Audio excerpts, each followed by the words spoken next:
Umaasa yung mga nakausap ko ng mga jeepney drivers dito sa Sampaloc, Maynila na makaka-avail sila nung 10 piso sa kada litrong discount sa diesel. Pero ang problema nga ay hindi sila maka-avail dahil inaalam pa natin mula doon sa isang gasolinahan dito sa Maynila kung bakit. Sunod-sunod ang mga papasaherong jeep na nagpapakarga ng diesel sa gasolinahang ito sa Espanya Boulevard sa Sampaloc, Maynila.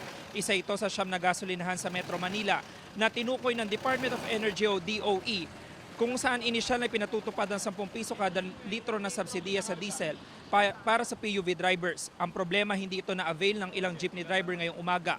Ang isang driver na may rutang Philcoa Pier, mahigit 600 piso ang pinakarga para sa 5 litro ng diesel. Habang ang isa pang driver na may rutang Cubao Remedios, nagtanong kung may discount pero bigo rin siya maka-avail. Sabi ng mga jeepney driver, inaasahan pa man din sana nilang subsidiya para kahit papano'y makatulong sa kanila sa pamamasada.